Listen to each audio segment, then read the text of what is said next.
আসসালামু আলাইকুম ওয়া রাহমাতুল্লাহি ওয়া বারাকাতুহু। প্রিয় খামারি ভাই বোনেরা, আপনারা সবাই কেমন আছেন? আশা করি ভালো আছেন। আলহামদুলিল্লাহ, আল্লাহ তাআলার রহমতে আমিও অনেক ভালো আছি। আমার ছাগলের খাবারের জন্য ঘাস কাটা হচ্ছে। এটা মূলত বোনা ঘাস। আমি মূলত 40-45 দিন আগে এটা বুনে দিয়েছিলাম। আলহামদুলিল্লাহ, আল্লাহর রহমতে অনেক ভালোই ফলন হয়েছে। আমার প্রতিদিন 100% ক্ষেতের ঘাস লাগে। এটা ঘাসটা আলহামদুলিল্লাহ, আল্লাহর রহমতে অনেকটাই সফট এবং নরম, যার কারণে ছাগলগুলো মোটামুটি সবগুলোই খেয়ে ফেলে। আপনারা চাইলে এরকম ঘাস বুনতে পারেন। আমি ঘাস কেটে খেতে রাখার পরে আমি গেছিলাম মূলত আমার এক চাচার কাছে, যার পাওয়ার টিলার আছে।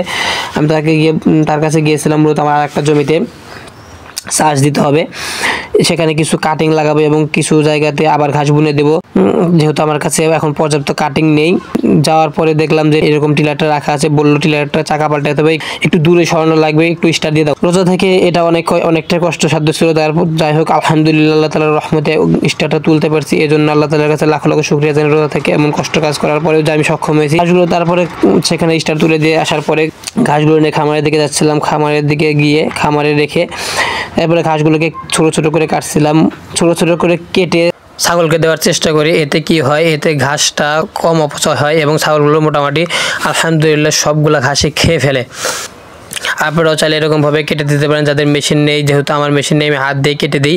আপনারাও চাইলে এরকমভাবে কেটে দিতে পারেন, তাহলে হয়তো ছাগলগুলো আপনার যেগুলো ছাগল নষ্ট করে, ইনশাল্লাহ আশা রাখি সেগুলো ছাগল তেমন নষ্ট করবে না। আর যেহেতু আমার মুক্তচরণ পদ্ধতি না, আমার আবদ্ধ পদ্ধতি, সেজন্য এরকমভাবেই পারফেক্ট কেটে কেটে খাওয়ানোই, যাতে অপচয় কম হবে এবং ঘাসগুলো খুব নরম। ছাগলগুলো অনেক মজা করে খায় আলহামদুলিল্লাহ। যারা ছাগলকে ভালোবাসেন, ছাগল পালতে চান, তারা ছাগল সংক্রান্ত সকল তথ্য পেতে আমার এই চ্যানেলটি সাবস্ক্রাইব করে পাশে থাকবেন। আসসালামু আলাইকুম ওয়া রাহমাতুল্লাহি ওয়া বারাকাতুহু।